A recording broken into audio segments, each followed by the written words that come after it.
Hello, this is Trinisa Plessis with Cooking with Love, and this week's featured dish will be a New Orleans favorite, smothered okra. That's right, smothered okra, and we're going to show you how to do that step by step when we return. All right, we are back. I'm so excited to make this New Orleans favorite and plus Oritree's favorite. This is one of our signature dishes that we make, and I really want you guys to get it right. So we're going to show you step by step. The importance of Oritree Catering's smothered okra is the fresh okra. And I want to do a personal shout out to George's Produce for providing this amazing anointed okra that we have before you. So right now I'm going to show you what we have. We have our okra. I have some cut up already. And then we have our basic seasons, our celeries and our onions and things like that. But today I'm using a favorite, a specialty seasoning that I want you guys to know. Old Bay seasoning. That's right. Old Bay is one of the oldest season that you can use in Louisiana, and I use this for my smothered okra. And then we have some tomato base and we have vinegar. The reason why I have vinegar and sunflower oil is before we actually cook the okra, we have to cook it down. We have to get that slime out so it won't be so slimy. So that's why we have the vinegar and the cooking oil. And then we have our deveined shrimp, and then we have our smoked sausage. Use your favorite smoked sausage. I'm not going to tell you what smoked sausage you can use. Some people use andouille sausage, whatever sausage you want to use. I just use basic smoked sausage. And then, what do I have here? I have a goodie. I have seasoned shrimp stock. That's right, seasoned, already seasoned and boiled. And again, you use your shrimp heads. You always need to have shrimp stock handy because many dishes from New Orleans, seafood dishes, we use shrimp stock. So this is gonna go into the okra. So let's get started with cutting up this beautiful okra. Again, I can't emphasize the importance of having fresh okra for you can have that authentic taste. Now you can use frozen okra if you cannot find fresh okra. They have them at the stores, the local grocery stores will have them. We have used frozen okra because we didn't get our hands on fresh, but our first preference will be fresh okra. So let's get the okra. It's really simple how to cook the okra up. I have some cut up already. Okra is a well-used vegetable by the Creoles and the Cajuns. It was said to be that the African slaves from West Africa used this as a survival meal. And okra is such a thickening component in your gumbos. It's just used in so many dishes. So I'm so excited about this because something about okra brings the family together. And as you know, I tell stories about my grandmother cooking okra gumbo and filet gumbo, seafood gumbo and those things like that. Many people do use okra in their gumbo to thicken the gumbo. And me personally, some people like to cook the smothered okra down to the wire. I actually like the okra to show a little bit, to have a few pieces of whole okra in your okra, but you can cook it down to the wire, but you're gonna see the way I cook it. So again, we can get back in the kitchen and start doing fresh okra, fresh seasonings, all of these things that I've been talking about on the previous shows, but the importance of having fresh seasonings in your food and the importance of fresh vegetables. I have to talk about this a little bit. You notice I gave a shout out to George's Produce. I have to say this. I'm so happy that I found George's Produce because they have literally everything from oranges to honey, everything. So you make sure you get connected with George's Produce in New Orleans on Terry Parkway. They provided us with this beautiful okra that you see right now. And I'm just so overwhelmed with joy because we still have black farmers. Black farmers are so important to us, supporting them because this is healthy for our bodies. Fresh everything, without the pesticides, without all these things on it, without all the chemicals. We have to get back to the basics of eating fresh seasoning, fresh foods, and cooking with love. That's why this show is named Cooking with Love, because it is cooked with love. And when you have the finished product, you can taste the love in the food. So okra, my grandmother, for hard times, she would get the frozen okra. I'm not going to sit here and tell you that she always had fresh okra. Now, I'm going to talk about when I was a little girl going to Mississippi, visiting my grandmother Medea. Everybody has a Medea in their family. You know, Medea, God bless her soul. My grandmother, she was the oldest of 10 children, and Medea had her farm, her chickens, her peas, just remember okra, and I remember all of the elders back in the day, me coming up running around with the chickens, running around and trying to catch the chickens and all those different things. And the women in the kitchen cutting up the okra, cutting up the peas, snapping snap peas and all those different things. That was bonding time for the families, getting all of the women in the kitchen. Now, did the men get in the kitchen? The men did the fishing. They caught the hogs. My grandfather used to catch hogs. They caught the meat. They caught the pig. They tend to the meat. But the women, they would tend to the vegetables and those different things like that.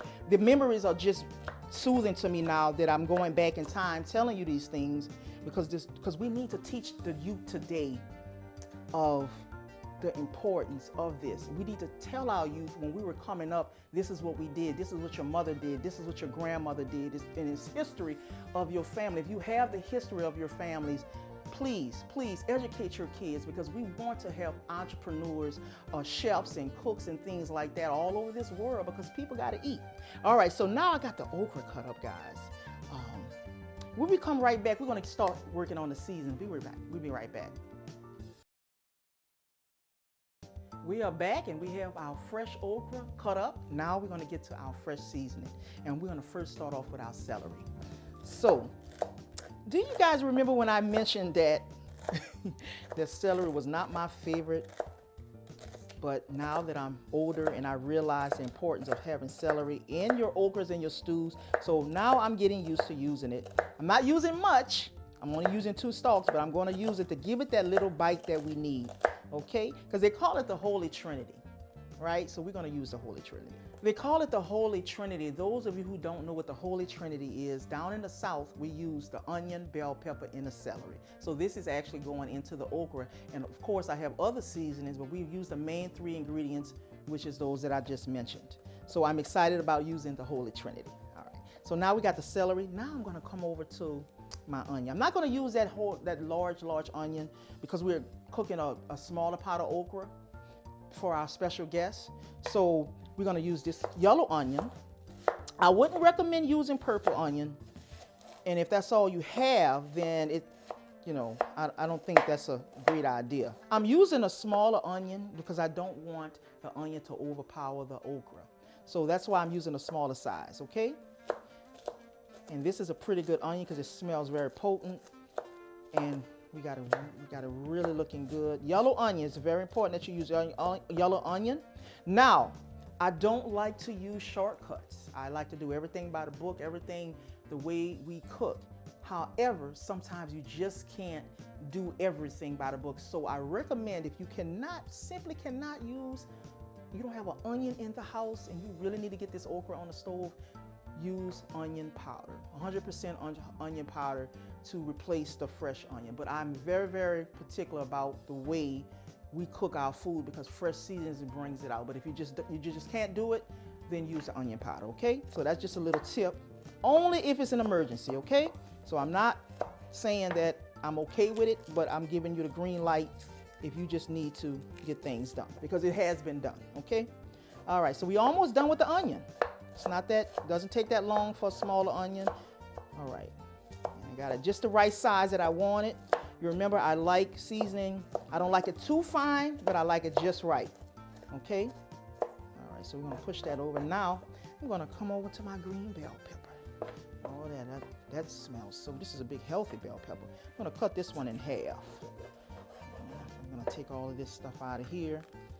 And I'm gonna start on our bell pepper, all right? Oh yeah, that looks really good. This okra is gonna be out of sight. You can use the entire bell pepper if you want, but this is a pretty huge bell pepper, so I've only used 1/3 of it. But now I'm gonna go over to my red bell pepper. Because I have a red bell pepper, that's why I'm not using all of the green. The red bell pepper is totally optional, but the way we do it, We love to give it that little taste. It's a little bit sweeter than a green bell pepper, but it does give it a bold color.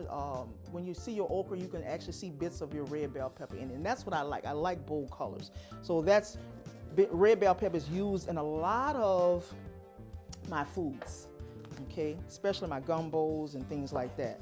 So red bell pepper, we got it going on. All right, looking really good next to that green bell pepper, right?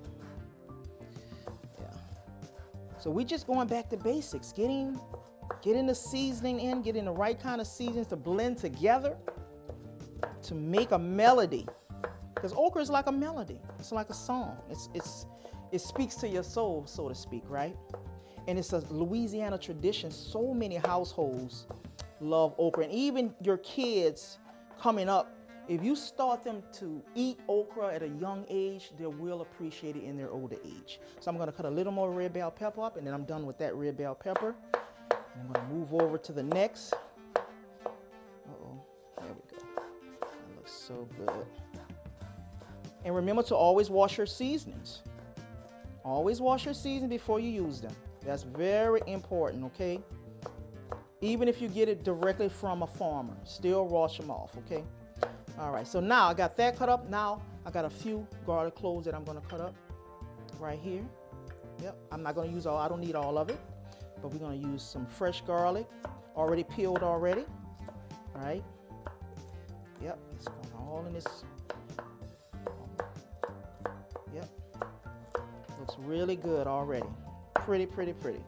Bold colors, smells great. Yeah, I love it. A little bit more. 2 more, and that'll be it.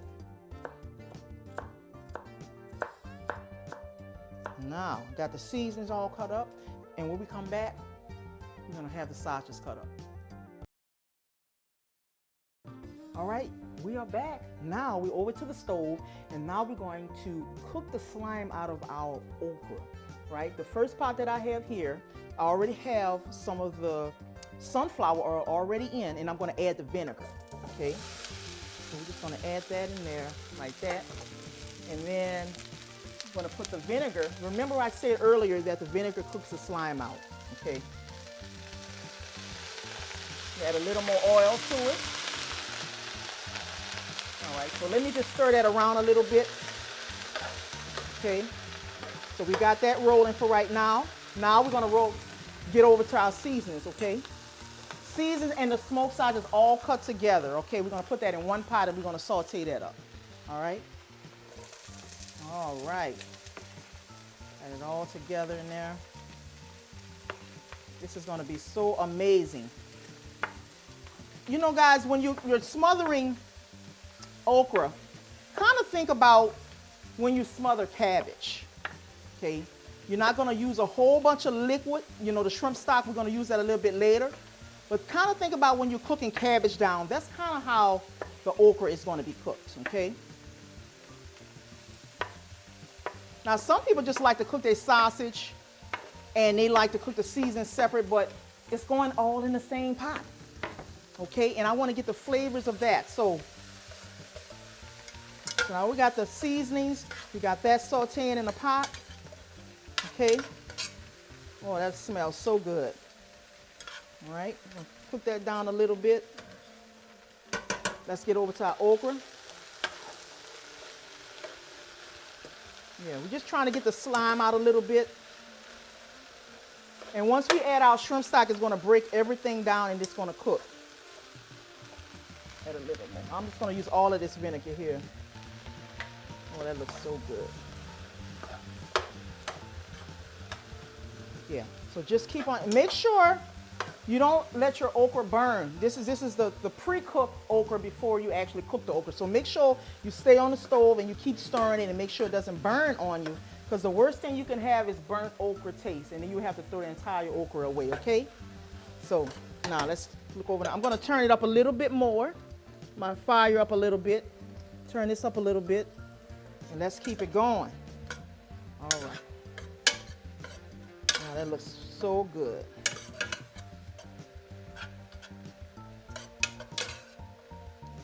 Now, another way that you can expedited. If you want to go ahead and add your powder seasonings to your okra now, or you can add it when you add your shrimp stock. But I'm going to go ahead and add some of it now, okay? So I'm going to add my garlic powder, add a little bit of that now. Now I didn't mention this before, I have crushed pepper. Just a little bit to give it a little zing. You don't want to use much, just a pinch of crushed pepper in your okra just to give it a little zing, okay? So we're going to just use a little bit of crushed pepper, and that's it, all right? So we got our Old Bay going in here. I may add a little bit more, but I'm adding some of it now, but I will add some more later once I get that shrimp stock. Yeah, that looks good. So let's keep it going. Let's keep it going. All right. Put it down. Down. Yeah. You can also add butter if you want, but I prefer sunflower oil or canola oil, or even if you just don't have that, you can use cooking oil, vegetable oil.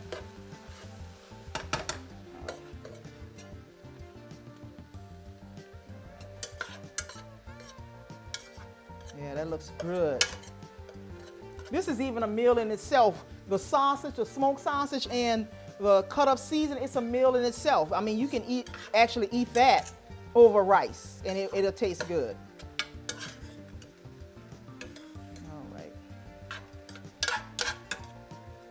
All right, guys, so when we come back, we're gonna add our shrimp and our stock. We'll be right back. All right, we are back. I'm so excited. We have the sausage and the seasoning sauteed. We have the slime out of the okra, and now I'm gonna add the sauteed seasoning and all of that to the okra. Oh man, that's looking so beautiful. Woo! I'm gonna cut this outlet off here. Stir that in that a little bit. Now, oh my God. Look at that. Now, I'm gonna add our shrimp. I'm gonna add our shrimp in there. That looks so good. Oh man, I'm excited about this. We got our shrimp in here. We're gonna add the whole entire bowl. Now, I'm gonna add the seasoned shrimp stock to this smothered okra. Look how beautiful that's looking. I purposely put a few whole okras in here just for presentation, just to give it, I don't know, just that distinguished look. Some people prefer to cook it whole, okay? I didn't mention that, but you can cook it whole if you want to. But it's just a little easier process if you cut it. So now I'm not gonna add all of this shrimp stock, guys. I'm not gonna need it because we don't want it to be soupy. Okay, remember I said earlier, you want to cook it like you're cooking cabbage, right? So we're just going to add a little shrimp stock. This is seasoned shrimp stock. I'm going to add a little bit to it.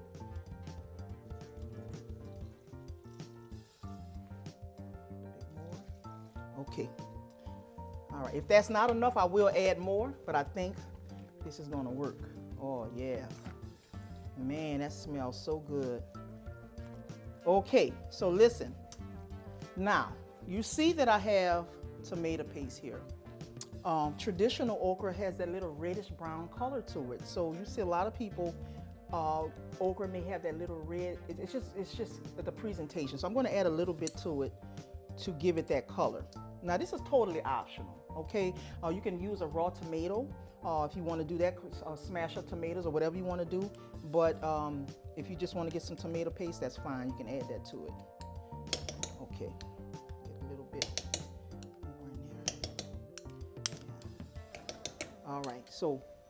All right, so let me stir this up, get it in there. Oh yeah, that's looking good. Just get it right on in there. It's really, really good. Now, I want to taste this and see if I need to add a little more seasoning. Let me just see. If I need to add any more powdered seasoning, I will. So I'm just going to taste a little juice and see how that tastes. I could use a little more seasoning. I can go for that. Okay, so let's do that. Let's add some more. So it's important to taste your food because, especially if you're serving guests, if you have company, you want to make sure it doesn't taste too salty. You want to make sure it doesn't taste too spicy, especially if you have kids. You just want to make your food just have a great taste, but not too overpowering. So it's very important that you taste your food while you're cooking it, okay? All right. So guess what, guys? I can use a little more shrimp stock, a little more.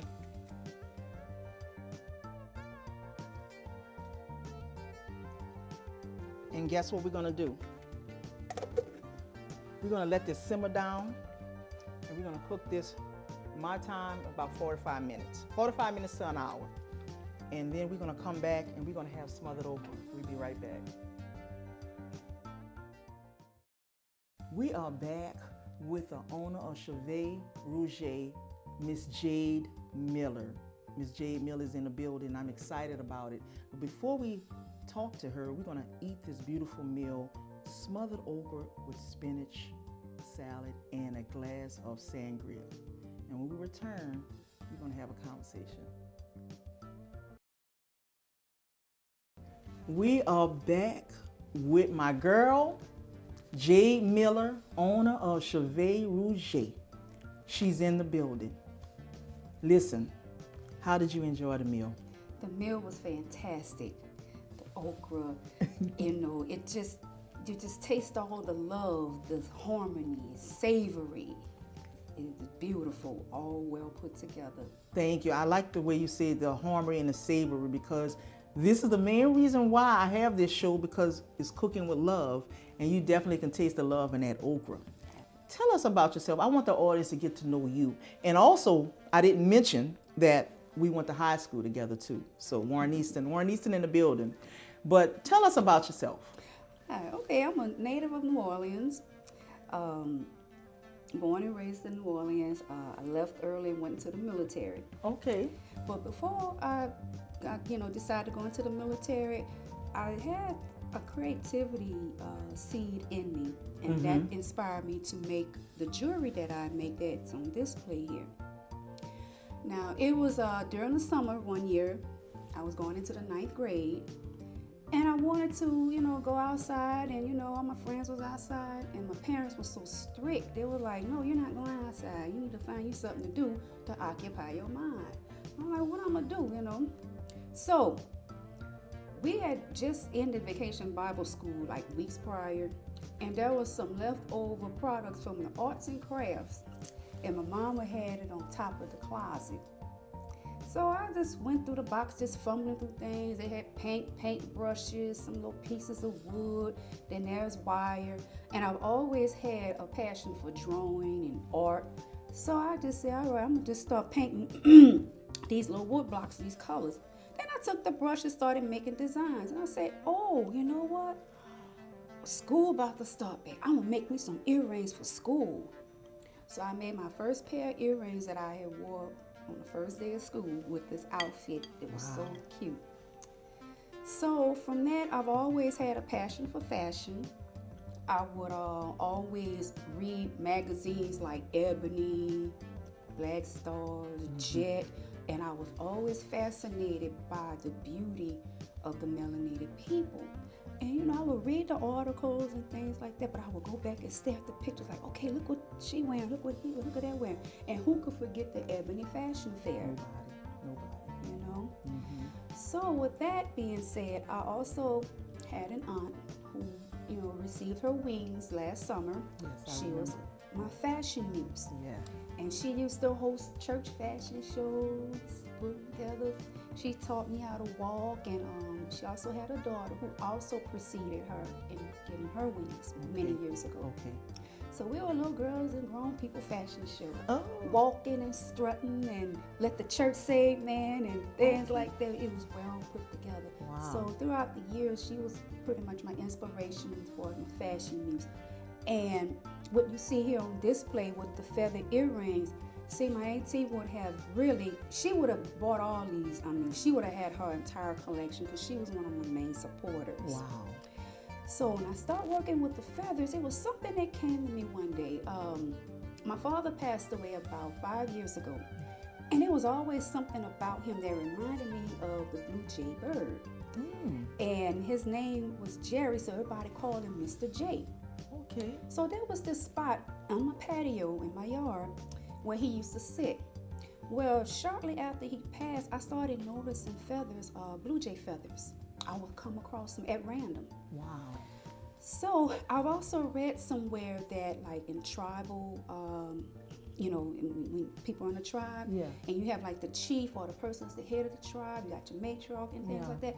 Well, the more feathers that they had on their crown or on their headpiece, that meant they were on a higher tier of their connectivity with God. Wow. And feathers are also ancestral, ceremonial, and just like in our culture here in New Orleans, like when you have like the Jazz Fest or the Essence Fest. I mean, we're very festive people here, and people really don't know festives are really rituals. You know, Yeah. all kinds of ritual. Our ancestral rituals are incorporated into festivals. So, what you see here, this is my original work. My designs are not copied. But before we get into that, I need to talk about this dessert. Okay. Okay? We're going to get into this beautiful. I'm loving the vibe. I'm loving everything that you're saying. This is storytelling. But I need you to tell me, what is this that you blessed us with? It looks so divine. What is it? Okay, what we have before us is the dessert called banana split pie. Ooh, banana split pie. Yes. I was introduced to this dessert when I was about 15, 16 years old. And my mother, she, like yourself, enjoyed cooking. So I, took a lot of notes from her. So she was reading the Times-Picayune, and they had the recipe section in the Times-Picayune. So she cut it out. And but she gave me the recipe. She said, "You gonna make this?" Because I was already making Duncan Hines cakes out the box and stuff. But she like, "No, you gonna make this." Wow. So yeah, so I started making banana split pie when I was about 15, 16 years old. That's a blessing. Yes. So listen, we're going to dive into this dessert right quick, and we're going to come back and talk about this beautiful jewelry. We'll be right back.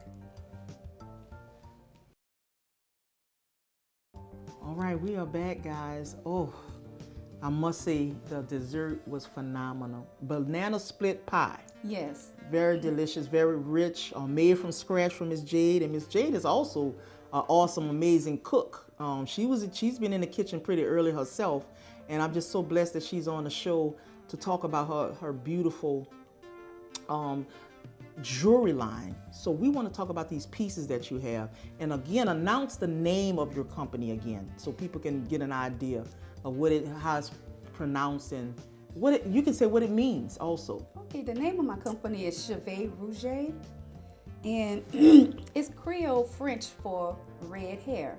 Oh, because you're a redhead. I'm a redhead. You are a beautiful redhead. Okay. Thank you, my dear. So how long have you had the business before we jump into the merchandise? I've had the business since 2013. Awesome, awesome. So let's talk about your beautiful pieces. What do you have here? Okay, first what I have here on the wood pieces or the wood pieces, this one here. I have like my different stones. This is like your ambers, the train stones, and this is like your inventorite stones, the green stone. And on the other wood piece, I have the male unisex bracelets that are also made with stones as well. Wow. And they're different, turquoise, garnet. I love turquoise. Jasper. Turquoise is beautiful. It's a beautiful one of my favorite colors. And also, have the feathers. Have a variety of feather style earrings. Now, the feathers that you see, although they are large in size, but they are very lightweight. They're not uncomfortable to wear. And on the feathers, the designs that you see on both sides of the earrings. Oh, wow. Can I just pick it up? Absolutely. So she has both sides. She just give you one side. It's both sides.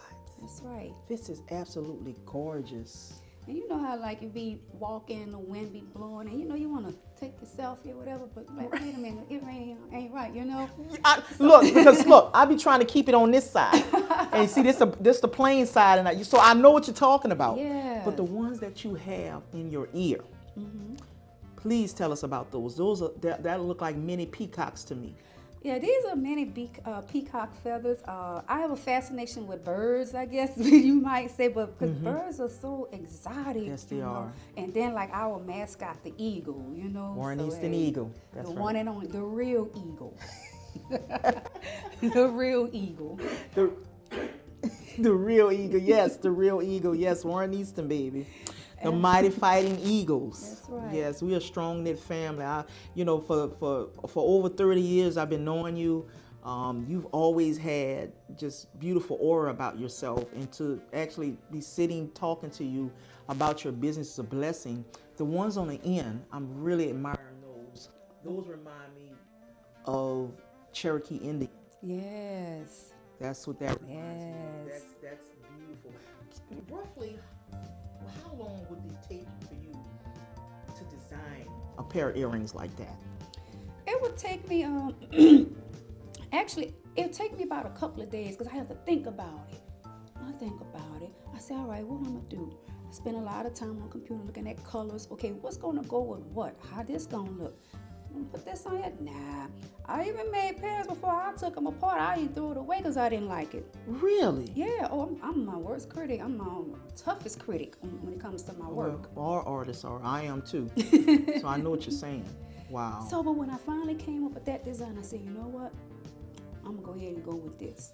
And I have a pair of red ones, like those brown ones, and I wore them to the Essence Festival, the last Essence Festival before COVID. Yes. And I had on the outfit, and I was the only one with those on. I was strutting with my feathers on and everything. Yeah.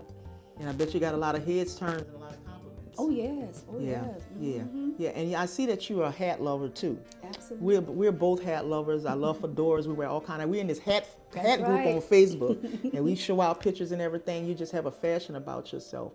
So we want you to get connected to the audience. I want people to get connected to your business. So look right into the camera and tell the audience how they can get connected to you. Well, before I do, I would like to present a gift for you that I brought. Me? Yes. Moi? Absolutely. Oh, look how beautiful the box is. Oh, it's heavy. Oh, let me see what you got in here. Oh, no. No, you didn't. Oh, she did. This is one of my favorites of her. Turquoise. Look. Oh my God, you're wrong for this. Oh, no, you didn't. Oh my God, girl, don't make me cry. You know I've been loving this for years. Yes. She knows I love turquoise. Thank you, bless you, thank you so much. I'm so excited, I can't wait to wear this. This is absolutely gorgeous. Thank you, Jade. Oh my God. Ooh, I'm excited, thank you. Queen. Thank you, Big queen from a queen. Thank you, love you so much. All right, so tell everybody how they can get connected to you. You can connect with me on Instagram at Cheve Rouget. That is CHE, V as in Victor, E _ ROUJIER,